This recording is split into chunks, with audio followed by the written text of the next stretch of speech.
আসন্ন ঈদুল আজহাকে সামনে রেখে চট্টগ্রামের পাহাড়তলী রেলওয়ে কারখানায় চলছে ব্যাপক কর্মব্যস্ততা। সংস্কারের মাধ্যমে ১০০টি কোচ প্রস্তুতের লক্ষ্যে দিনরাত পরিশ্রম করে যাচ্ছেন কারখানা শ্রমিক ও কারিগররা। ঈদের আগে সব কোচ সংযুক্ত করা হবে বলে জানিয়েছে রেল কর্তৃপক্ষ। স্টেশন ম্যানেজার বলছেন, ঈদযাত্রায় 2টি স্পেশাল ট্রেন সহ 16টির বেশি ট্রেন থাকবে। রেলওয়ে পূর্বাঞ্চলের অধীনস্থ পাহাড়তলী কারখানার দৃশ্য এটি। এই যেন যুদ্ধক্ষেত্র। দ্রুত সময়ের মধ্যে নির্ধারিত সংখ্যক বগি প্রস্তুতের চাপ রয়েছে সব শ্রমিকের উপরে।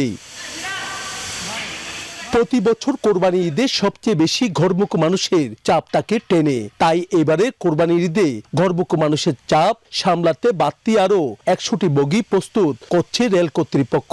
১০০টির মধ্যে ইতিমধ্যে আমরা প্রায় ৭০টি কোচ আউটটার্ন দিয়ে দিয়েছি। বাদবাকি ৩০টি পর্যায়ক্রমে আমরা আগামী ৪ তারিখ পর্যন্ত আমাদের ওয়ার্কশপের কার্যক্রম চলবে, এর মধ্যে আমরা আউটটার্ন দেব। আগামী ৩১ মে থেকে শুরু হচ্ছে রেলওয়েতে ঈদুল আজহার ঘরমুখ মানুষের যাত্রা। ইতোমধ্যে শুরু হয়েছে অগ্রিম টিকিট বিক্রিও। অনলাইনে মিলছে এসব ট্রেনের টিকিট। চাঁদপুরগামী 2টি স্পেশাল ট্রেন সহ ঈদ যাত্রায় প্রতিদিন 16টির বেশি ট্রেন পরিবহন করবে যাত্রী। আমাদের চট্টগ্রাম স্টেশন হইতে প্রতিদিন বিভিন্ন গন্তব্য উদ্দেশ্যে মোট 16টা ট্রেন ছেড়ে যায়। স্পেশাল ট্রেন আমরা এর বাইরে স্পেশাল ট্রেন চালাবো এটা চট্টগ্রাম চাঁদপুর চট্টগ্রাম সেকশনে চলাচল করবে।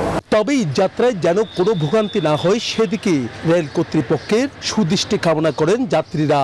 ঈদের টাইমটাতে আমাদের দরকার, যেখানে আমাদের রেগুলার 10টা বগি যাচ্ছে সেখানে আমাদের ঈদের টাইমটাতে অন্তত আরো 10টা বগি এক্সট্রা দেওয়া দরকার। ট্রেনটা ঠিক টাইমে ছেড়ে দিলে মানে যাত্রীদের কষ্ট এটা কমে যায়। সবাই সুশৃঙ্খলভাবে তার গন্তব্যস্থলে পৌঁছতে পারে।